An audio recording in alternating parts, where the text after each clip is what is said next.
Good morning, all. Welcome to Light It Red podcast series, a joint initiative taken by Natco and Voice of Healthcare together for this podcast platform. This podcast platform majorly dedicated to spreading awareness, sharing stories, and bringing hope to the patients who have been impacted with blood cancer. You all know every year millions of people around the world are diagnosed with conditions like leukemia, lymphoma, and myeloma. Yet too often signs and symptoms never go unnoticed. So today we have Dr. Riya Ballikar, renowned hematologist from Arunodaya Heart and Hematology Institute from Nagpur to understand and explore what actually blood cancer means. And she is there with us to clarify all the doubts. And also, she will share her knowledge and expertise on diagnosis and treatment in blood cancer as we explore multidisciplinary care and clinical research in shaping the future of blood cancer and its therapy. Ma'am, it's always an honor to welcome you on this platform, Light It Red, ma'am. Thanks for your availability. Over to you, ma'am. Thank you so much, Mr. Sundeep. Yeah. So, coming to understand what actually the blood cancer means, generally how it is different from other types of cancer, ma'am. Yeah.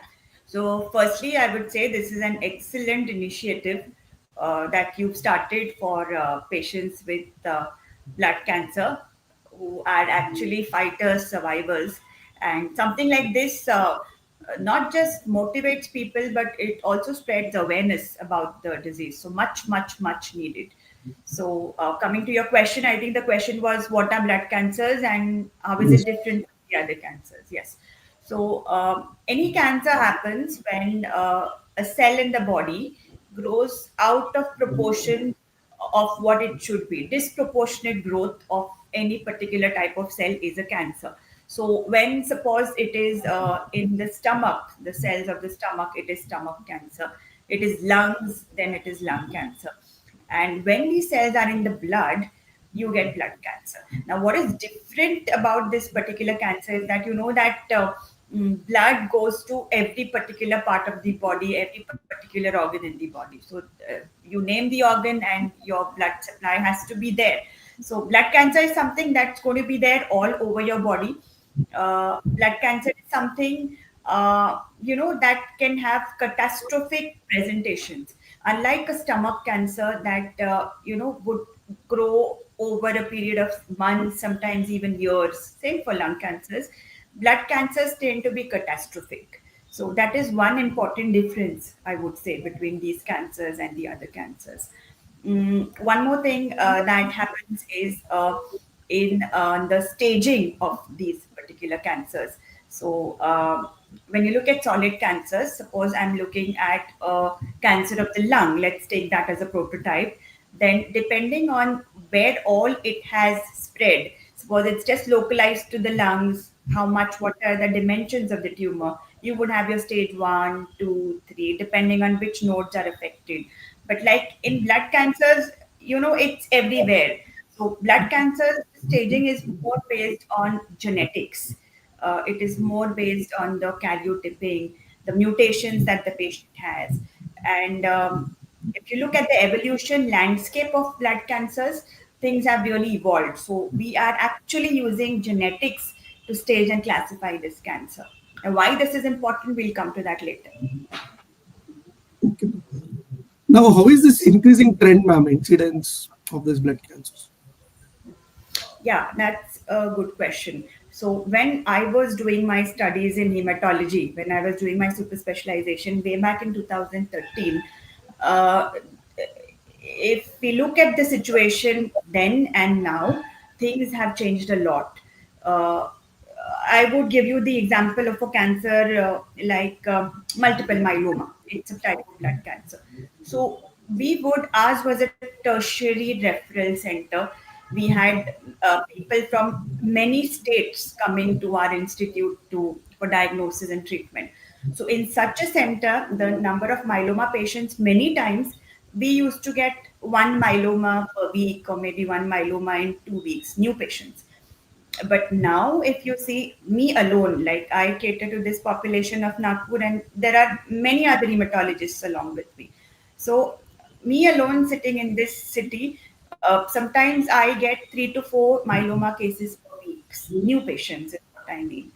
So the incidence has really increased. And that was a referral center. This is just me sitting here. So I would say the incidence of cancers has at least increased 3 to 4 folds, at least blood cancers in the last 10, 12 years. Is it because of the creating a lot of awareness, ma'am, or people are getting, going to say, updated with, Yeah, because awareness. you are sitting in a tier one city, Nagpur, like kind of belt.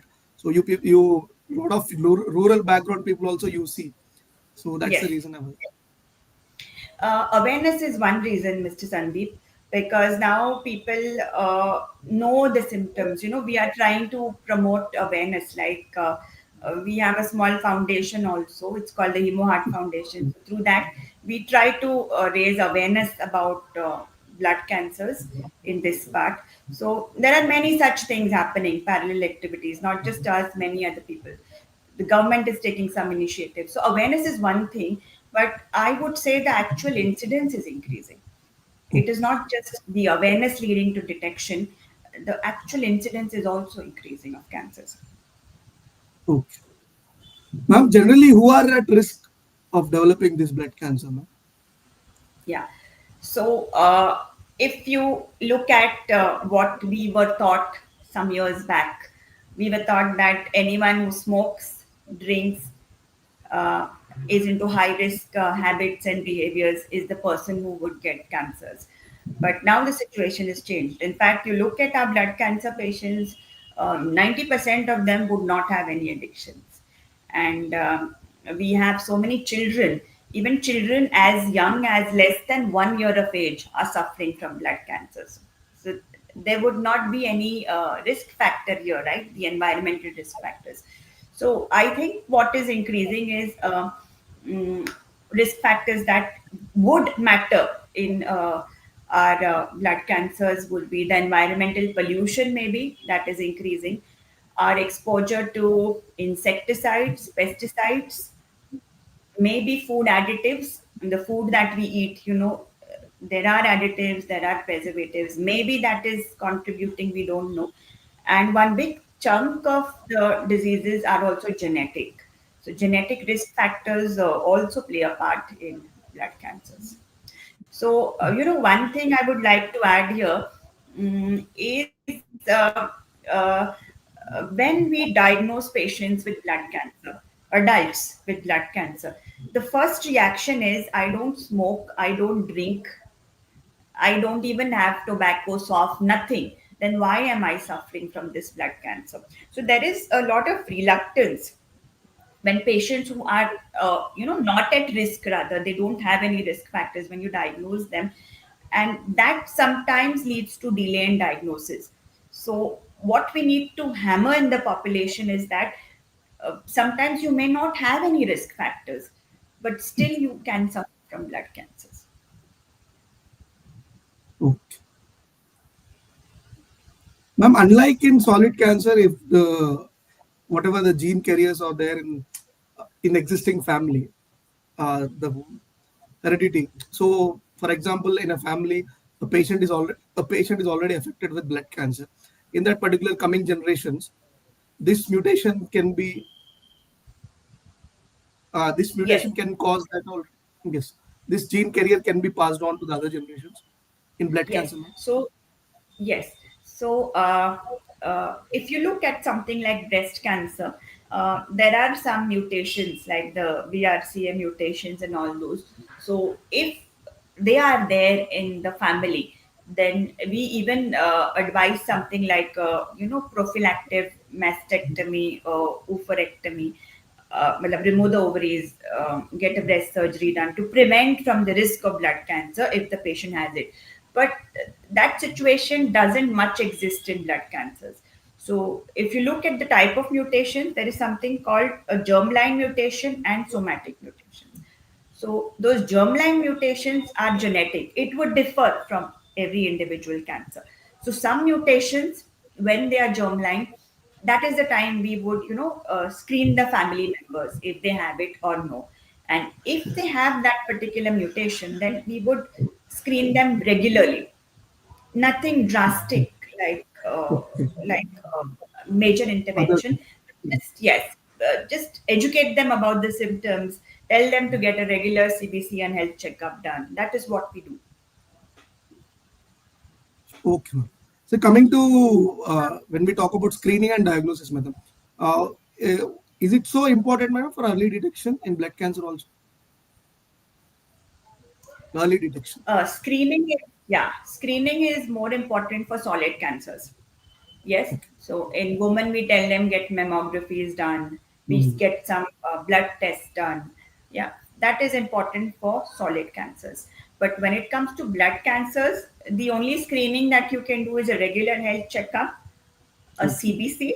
CBC sometimes can pick up some cancers early, and a physical examination, any lymph nodes, anywhere. So rather than screening being important for blood cancers, it is early diagnosis which plays a major role. So Early. whenever patient has any symptoms, I think we'll be coming to that shortly. Immediately go to your doctor. Don't waste time. Just go to your doctor, Okay. get a checkup done, and then you can diagnose the case. So it is very important to when it should not ignore the symptoms for the audience message. Thank you. Absolutely. And apart from this, any other, for example, blood picture or seeing the CBC, any other count or anything like that studies, ma'am, screening methods? Screening other than CBC, we don't recommend routine CT scans and PET Okay. CTs for screening. No. Oh, So it's okay. more of symptoms. So you have the symptoms, go to your doctor, and screening the only thing that helps is a CBC, I would say.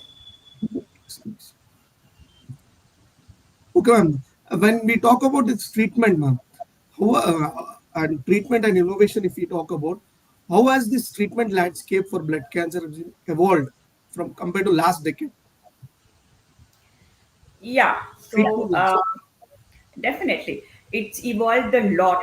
Lot is lot, and every month we are getting newer molecules. So some years back is even recently, maybe 80s and 90s, we used only chemotherapy. You Okay. know all about chemotherapy. The drugs are given to the patient. Patient gets vomiting, loses hair, lot of complications. But starting from the late 1990s and the 2000s, we've got monoclonal antibodies, we've got targeted therapies. Now, what are monoclonal antibodies? They are molecules which, have a particular antibody which attacks a marker on the cancer cells. So that particular drug will just go and attach to the cancer cell. For example, if I'm allowed to mention a molecule, rituximab, it is a name of the molecule, not any company name. So this rituximab is a very powerful monoclonal antibody for lymphomas. So it has improved survival in lymphomas to the tune of 40 to 50%, which is huge vis-a-vis chemotherapy. So what these drugs do is they just go and attack your cancer. They do not target your normal cells. So the side effects are minimal and the effect of chemo is really multiplied. So this is just one drug that we had around, I would say 25 years back, 30 years back, we had access to this drug. So now we have so many more monoclonal antibodies. We have something called targeted therapies. Okay. What are targeted therapies? What is causing the cancer? Okay. It's Now, in our case, if there is a mutation causing the cancer, one mutation. So this targeted therapy would go and attack that mutation only. So okay. even within the cell, only that mutation is affected. You can see how specific it has become. And now with not just this monoclonals, targeted therapies, you have bone marrow transplants, which have advanced a lot. You have CAR T therapy, you have bispecifics, and you have so many more molecules that are coming up. And the Okay. best part is they are available in our country now. Okay. Ma'am, can you throw some light for the audience on CAR T cell therapy, ma'am? Yeah.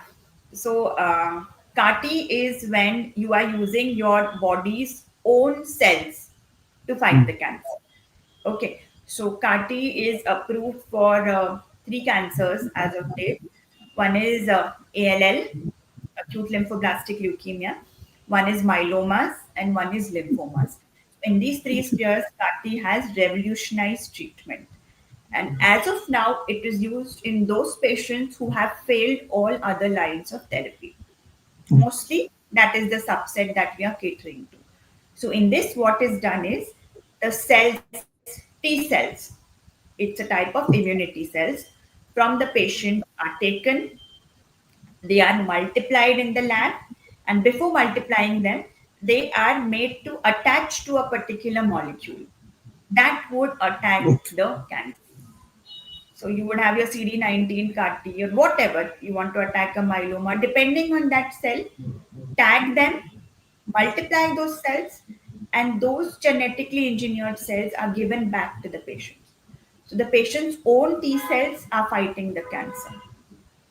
So the moment you introduce it, the response is magical. Okay.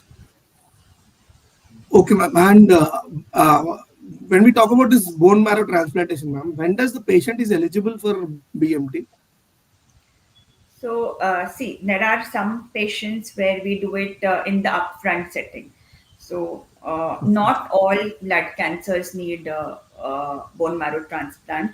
Your doctor will guide you whether transplant is needed or not needed. So, in some cases, we give the Hmm. chemo. Normally, for transplant, we stratify the patients depending on the stage. And normal concept is advanced stages, you give some chemo, you transplant. That is the normal concept, differs with the type of cancer you are dealing with. And one more indication for transplant is when the disease has come back. We call it a relapse. That is when transplant becomes mandatory. Okay. Okay. So these many options have been developed in last decade. You already discussed with us. Yes. When these many treatment options are available, ma'am, how does you personalize the treatment for different blood cancer types? How Yes. does you for the patients? Yes. So we look at the patient, what the physical condition of the patient is. So if a patient is really elderly, you will not subject that patient to aggressive therapy because complications would be really high. So first is the physical composition of the patient. Any comorbidities, patient has any heart problems, any lung problems. That is the first thing. Second thing that we do is we stage the patient. Is it Okay. early stage? Is it advanced stage? That is the second option. And third is obviously the disease. What disease are we looking at? So, in some conditions, sometimes even a tablet, a single tablet or two tablets per day is enough to cure the cancer. But in some cancers, we need to give aggressive chemotherapies. So, depends on the disease, the stage, and the physical condition of the Yes. patient. We decide what to go for. Okay. So three things: the disease, stage, and physical conditions of the patients. Thank you, ma'am. Absolutely. And then India, you already know, ma'am. It's one point will always strikes in your mind: accessibility and affordability. So how far, whatever the targeted therapy or whatever the therapies you have explained to us today, how far these are accessible and affordable to the patients, ma'am? Yeah.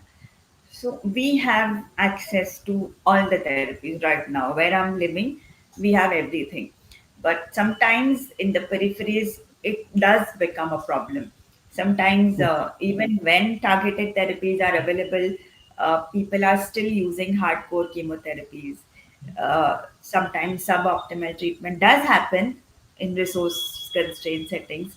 So accessibility is still a problem for tier 2, tier 3 cities sometimes. Yes. Okay. And what are the biggest barrier for the quality cancer care, for quality blood cancer care in India, ma'am? As per your expert opinion, whatever you Yes. find Yes. barriers, biggest So barriers. biggest barrier, Apart from financial barrier, the biggest barrier is still financial barrier. Sometimes people are not able to afford the best therapy. Apart from that, it is, reluctance and the misconceptions that are there. Um Okay. Sometimes we even see educated people from affording families, when we diagnose blood cancer, they say that this is the end of life, that they don't want to take any treatment, they just want to die in peace. And this is a patient in whom the success rate of treatment could have been 60, 70, 80%. So till now, there is a lot of stigma attached with blood cancers. There is a lot of misconception. People still believe in the thing that if you are diagnosed with blood cancer, it is a death sentence. There is nothing beyond that. Mhm. So, apart from cost, reluctance and the misconceptions are really two big barriers. Okay. Well, I was about to ask that misconceptions and also this psychological impact of the patient, ma'am. So when we talk about the psychological impact, you already mentioned still there is a lot of social stigma around blood cancer. So because cancer is not only but affected the word to one person, but our entire family gets affected. So how does Yes, you counsel those kind of patients? And also, can you please elaborate how does psychological impact that patient undergoes? yes. So we just cannot barge into the room of a patient and tell him that or her that he has blood cancer. It needs to be taken gradually and slowly. So it is not just us as hematologists or oncologists who are involved in cancer care, but we have a team of counselors also. Like I'm also attached to a corporate hospital. So what we do is, it's called breaking the news to the Yes, patient, yes. to the families. We go step by step, gradually. Tell them about the disease, then maybe come to the stage. And sometimes the questions get direct. How long do I have? What are my chances? So take each question softly, gently, one step at a time. And when they see the improvement with the treatment, automatically their confidence in you increases, their positivity increases. And uh, I believe in a lot of psychosocial stimulation. The family also needs to be with the patient. The family needs to be counseled. Lot of positivity around the patient. So we do that. We let them meet the cancer survivors. That again helps. Cancer similar to theirs. Mhm. Two, three patients if they meet, they feel better. The relatives feel better. So that is how we try interacting. So that is how we provide them regular counseling. It's not occasional counseling. Okay, ma'am. When you mentioned that misconceptions or myths, general myths or misconception you heard from your patients, ma'am, which is the biggest myth or misconception of the patient? Your voice is breaking, Sundeep. Yeah. Your voice is breaking. I couldn't hear the question. So I was asking that which is the biggest myth or misconception you heard from your patient, ma'am, on this blood cancer? Um, that cancer cannot be cured. Oh, Cancer, there is no cure for blood cancer. That is the biggest misconception. And I think that is the biggest misconception that is there about blood cancers. One more misconception is about to diagnose blood cancers, we need to do bone marrow biopsies, we need to do lymph node biopsies. And without a biopsy you cannot diagnose a cancer most of the times. So there are people who don't even let you do the bone marrows. So they've been told that bone marrow, the doctor is going to get a big chunk of the bone, patient is going to have a fracture, be paralyzed for life. So a lot of misconceptions around the bone marrow procedure also. So the moment you tell them, they just go away, they don't come back. So one misconception, so that I want to clear, that bone marrow is a very safe procedure and slightly painful, agreed, but very safe procedure. And the second is that cancer is incurable, the misconception. The truth that most cancers, blood cancers, now have excellent treatment options available. Of course, we cannot reach 100% in most, but 60, 90 is acceptable option. Okay. Last, that what one last strong and powerful message for our audience today on blood cancer. Like I always say, blood cancer is curable. You just need to, recognize the symptoms, and you need to reach your doctor and the specialist for this particular condition, hematologist, oncologist, whatever, fast. So the moment you have symptoms, um, I have a YouTube channel also. So in that there is a particular video on blood cancers and the symptoms. So all symptoms explained. So any symptoms if you have, Okay. meet your doctor. Blood cancers are very much curable, but you should reach your doctor on time. That is the message that I would. Thank And you, ma'am. So, and the people who are fighting with blood cancer, the survivors, uh, just stay strong. This phase will pass, and just stay positive and hope everything is going to be fine. thank you, ma'am. So, meeting your doctor at right time, and one more thing is stay positive. Thank you, ma'am, for giving such a wonderful message, and thanks, ma'am, for your valuable participation on this YouTube this series, ma'am, Lighted Red platform series, podcast series, Thank you for and having me. also And you, yeah, ma'am, please. And you have clarified each and everything related to blood cancer. What are the misconception, what is the diagnosis, when the patient should go to the doctor, and what are the treatment landscapes. Thanks for sharing each and everything on this uh, platform, ma'am. Thank you very much. Have a nice day, ma'am. Thank you. yeah, thank you for having me. And this is an excellent initiative. Yes. Thank you so much. Bye bye. Thank you, ma'am. Thank you. Thank you. Bye.